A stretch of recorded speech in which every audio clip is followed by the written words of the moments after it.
The road stretched endlessly before Claire, a path swallowed by the evening fog and flanked by skeletal trees.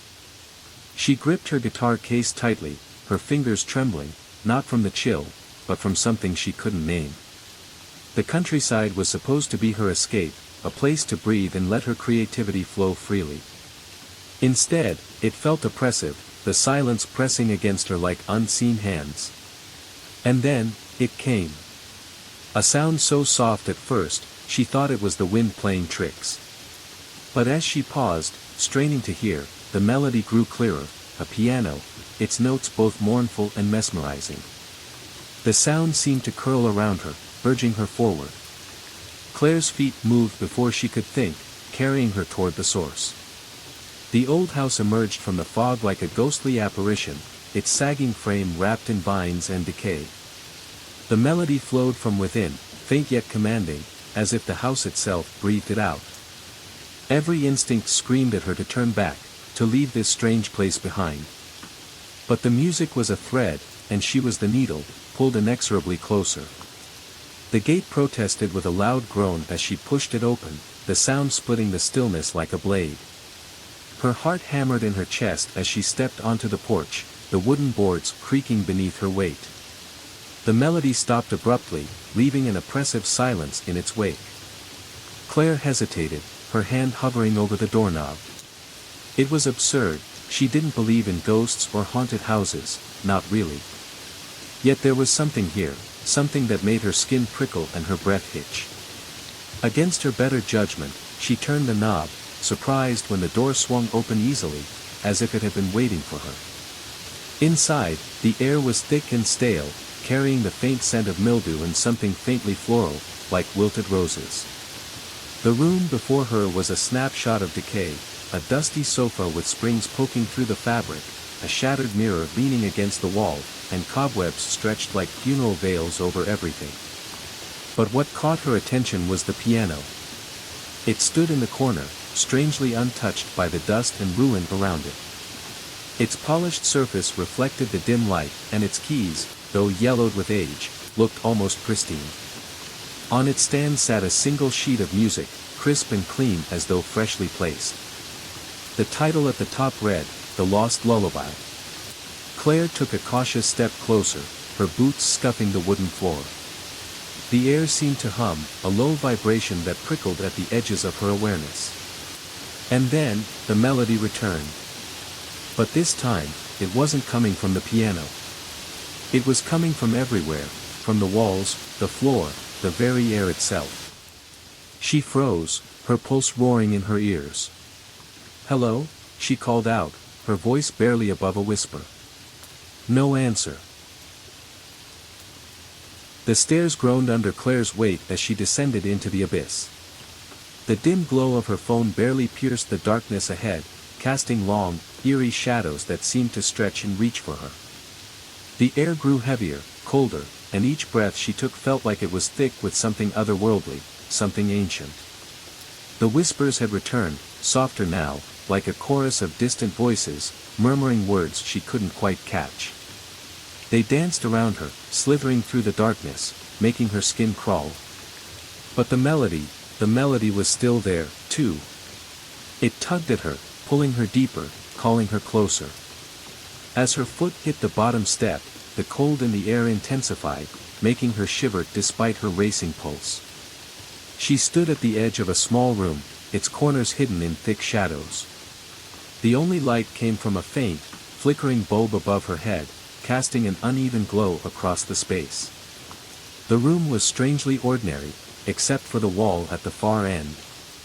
The wall was completely covered in scratches. Not just random marks, but long, deliberate lines, etched deeply into the surface as though someone had tried to carve their way out, or perhaps in. Claire's eyes were drawn to the floor where a small, dusty rug lay half rolled up. She approached it cautiously, her breath coming in short bursts. When she lifted the rug, her eyes widened at what she found beneath. A trapdoor. Her hand hovered above the handle, trembling. The whispers were louder now, almost frantic, urging her to leave, warning her not to open it. But the melody called to her, soothing and insistent. The same song she'd heard in the child's room, the same one that had haunted her from the moment she entered the house. She gritted her teeth and turned the handle. The trapdoor creaked open with a sickening sound, revealing a narrow wooden staircase that descended even further into the darkness. The air smelled damp and stale, thick with the scent of something decayed. A chill ran down her spine as she stepped forward, the floor beneath her feet creaking in protest.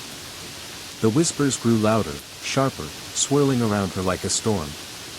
And then, as if in response to her movement, the piano upstairs began to play again. The same melody. But this time, it was different.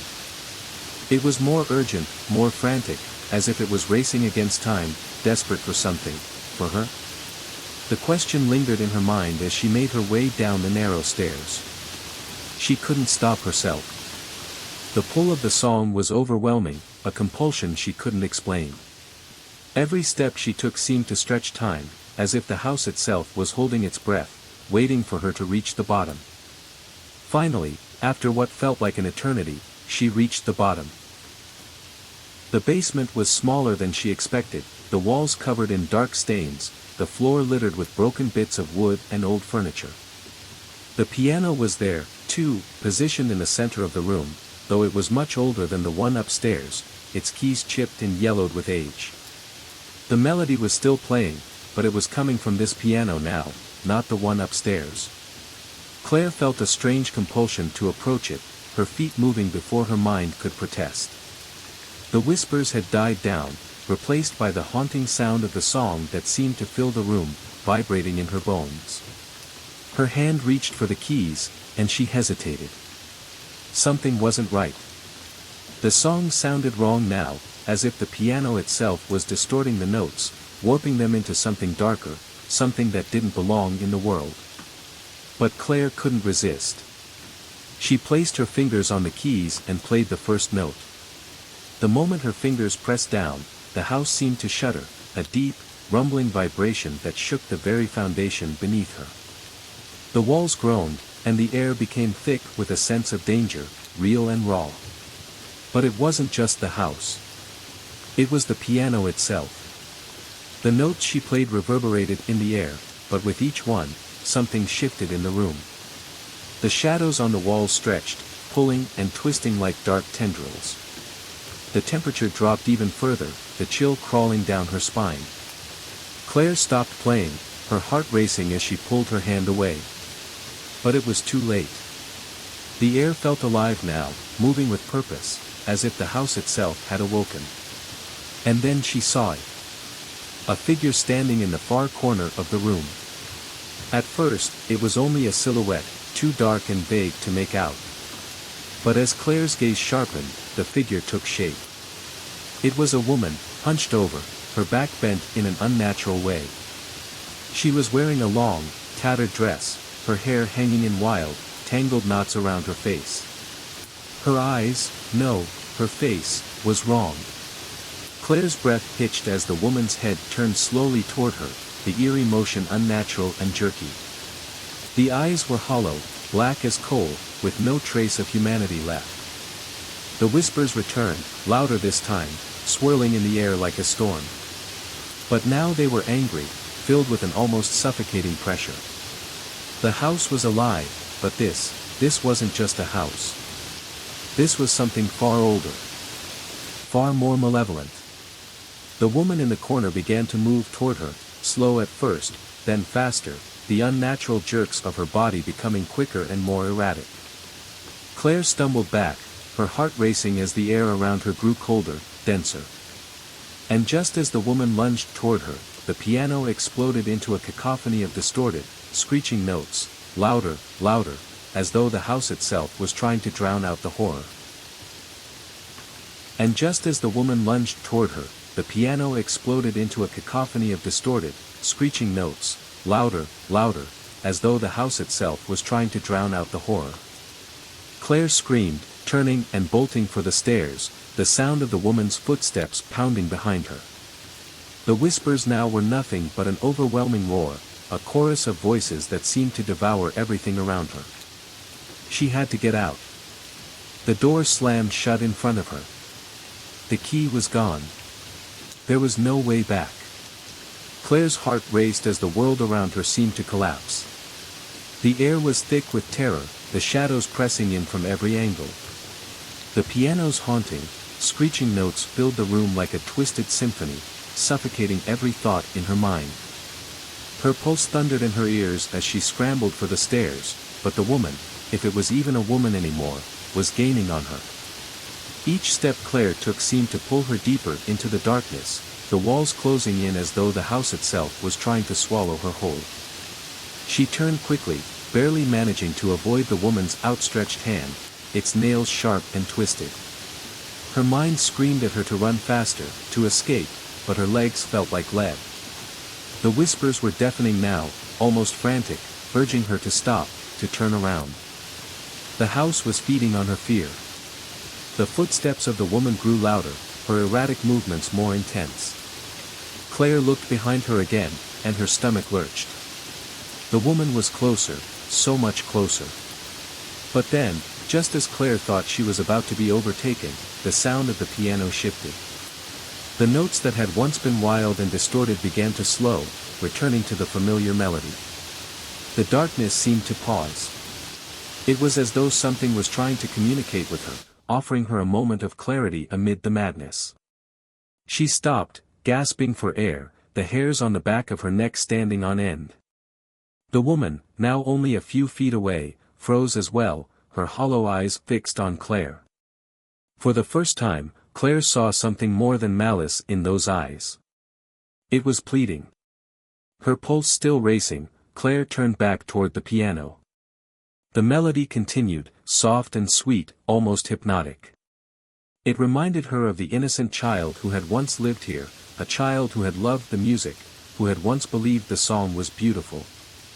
The whispers, still frantic, seemed to grow quieter as she slowly approached the piano once more. She hesitated, her fingers hovering above the keys. The woman, Emily, she now realized, wasn't chasing her anymore. She stood still, watching, waiting for something. But as she crossed the threshold and stepped back into the daylight, the faintest sound of a piano could be heard in the distance, soft and mournful, like a forgotten lullaby. And somewhere, in the darkened rooms of the house, Emily's song played on. The house loomed behind her, quiet now, as though it was waiting, watching. She couldn't shake the feeling that it wasn't truly finished with her, that something in those walls would always call to her. Even now, she could almost hear the faintest echo of the piano, just barely audible, carried on the wind. She took a deep breath and turned to face the front door one last time. For a moment, she considered going back inside, just to be sure, to make sure everything was really over. But the sight of the house, dark and empty, made her hesitate. What more could she do? What more could anyone do to silence the whispers? Her hand reached into her pocket instinctively, fingers brushing against the cold key she had taken from the piano. It felt heavier than before, as if it had been waiting for her to leave, to decide if it would let her go. A final test. She pulled it out and stared at it in the daylight. The key was ordinary enough, a simple, rusty thing, but in her mind, it had become a symbol of everything she had gone through. Everything the house had taken from her. Everything she had lost. Did the key still hold the power to unlock something, or had its time passed? Her thoughts were interrupted by the softest of sounds, a rustling from inside the house. Claire froze. Was it the wind? Or was something, someone, still there? Before she could act on the impulse to run, she heard it again. The piano. A single, clear note echoed from the open door, piercing the silence. The sound was sharp, almost like a warning. It's not over. The thought hit her like a thunderclap. The house hadn't truly let her go. She turned toward the door. The whispers were gone, but the music, the same haunting melody, still lingered in the air, calling her back. It wasn't a plea, but a command. The key in her hand felt warmer now, as though it had come alive again, urging her to return. Claire swallowed hard.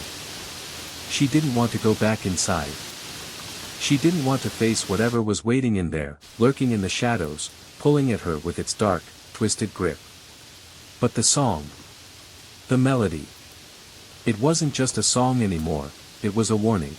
Without thinking, her feet moved, carrying her back to the door. Each step felt like a weight, as if the house was pulling her back, reluctant to let her leave. The key felt almost too heavy in her hand as she approached the threshold. The piano played again, the sound clearer, closer now. She reached the door, hesitating for only a moment before pushing it open. Inside, the house was still, empty of the life it had once contained. But something in the air felt wrong, too quiet, too still. The shadows seemed to stretch longer than they should have. The silence wasn't peaceful, it was an absence of life, an absence of warmth. Claire stepped inside, the sound of her footsteps echoing through the empty house. The piano was silent now, but the air still hummed with an unspoken presence. It was as if the house was holding its breath, waiting for her to act.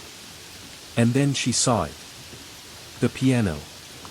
It was in the center of the room, the same worn, old thing, yet it looked different now, its keys more defined, more alive as though it were waiting for her to play. Claire felt an urge, a compulsion, to walk toward it. Her fingers hovered over the keys again, this time with no hesitation. She knew what she had to do. She pressed the first key. The room seemed to hold its breath. A long, drawn-out note echoed in the silence. The house seemed to react, vibrating with the sound. Claire continued to play, slowly at first, letting the melody rise in the air around her. But this time, the notes weren't distorted. They were pure, clear, as though the house had finally found its voice again. And as she played, the shadows around the room seemed to retract. The oppressive weight of the house lifted, the air lighter with each note she played. The whispers, those endless, suffocating whispers, finally quieted. For the first time in what felt like forever, the house felt alive again. Not in a dark, twisted way, but in a way that was healing, releasing the pain it had held for so long. The key in her hand grew warm, its power finally spent. The music swirled in the air, wrapping around Claire like a protective shield. She could feel the weight of the past, the ghosts of the house, all fading away with each note she played. She was no longer fighting the house, she was playing the song that would set it free. And then, as the last note echoed in the room, the house fell silent. The shadows were gone.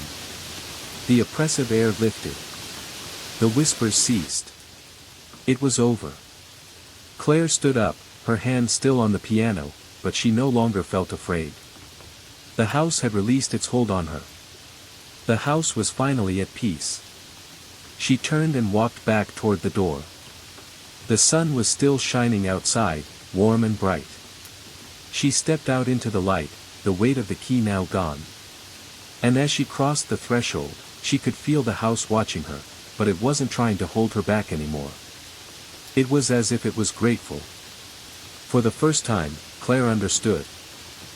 Some houses don't just shelter people, they hold their stories, their memories. And sometimes, those stories need to be remembered, played out, and released. With one final look back, Claire stepped into the world outside. The door closed behind her, and she was free. But the faintest note of the piano lingered in the breeze, a whisper of the forgotten house's song, carrying with it the final echo of a story long buried, but never forgotten.